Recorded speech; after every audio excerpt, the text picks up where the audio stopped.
becoming a nice tradition this time where we have a chat after you score a vital goal in the game. Congratulations.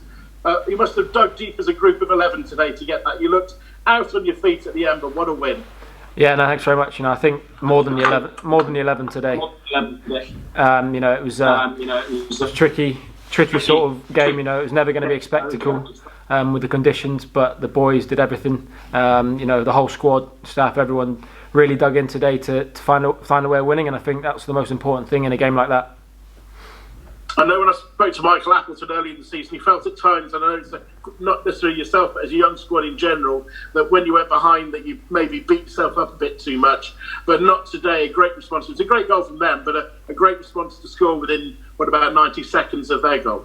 Yeah, I think, like you say, earlier in the season, we've probably shown disappointments. It's a big focus of ours as a group. It's to not let those things get on top of us, regardless of the position, the state of the game.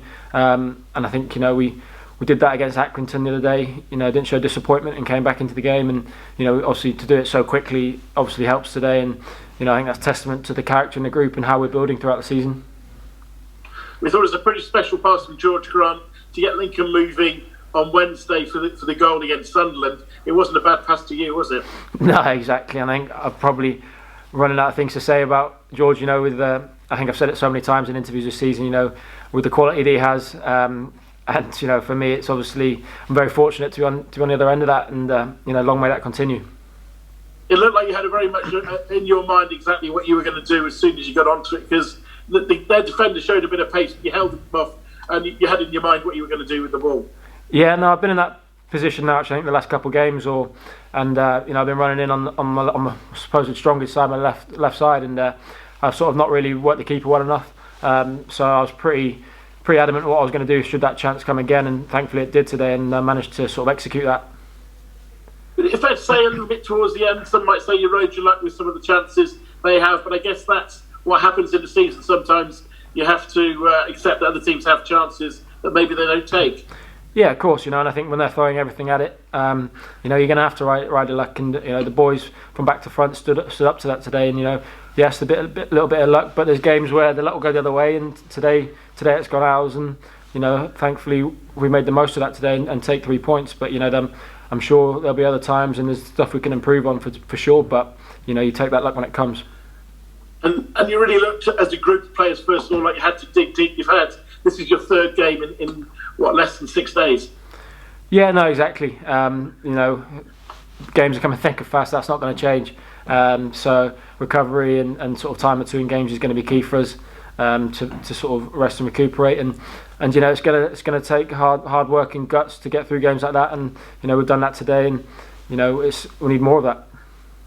The frustration, obviously, a lot of the Lincoln fans would love to be at the games, and we'd love to be at the games with you. One of the things we can't tell is how difficult the conditions were today. It looked quite windy. Yeah, it wasn't great. I think when we walked out on the pitch, when we arrived, we knew what sort of game we were signing up for today. It was never going to be an easy one on the eye.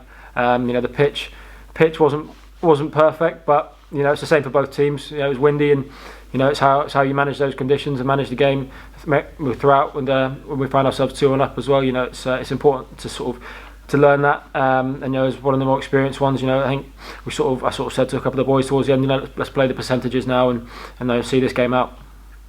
And that must please you. I mean, you said you're one of the more experienced ones. It asks a lot of some of these younger players, doesn't it, to have that resilience to see these games out.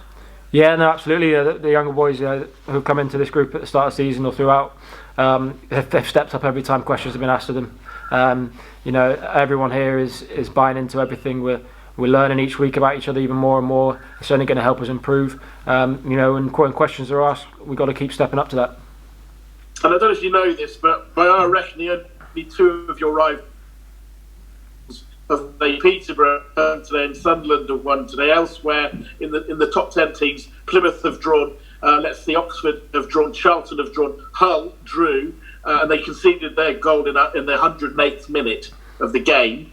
And where are we now? Accrington have drawn as well today. So it's great, isn't it? You suddenly, when I look at this league table in front of me, Tom, it makes great reading for you. I know you're going to say to me it's the most important on the last day of the season, but nonetheless, you're a point clear of Peterborough. Now 3 points clear of Hull with 2 games in hand. And now where are we? My maths is terrible at this. Is it 7 points clear of Doncaster and 8 points clear of Portsmouth?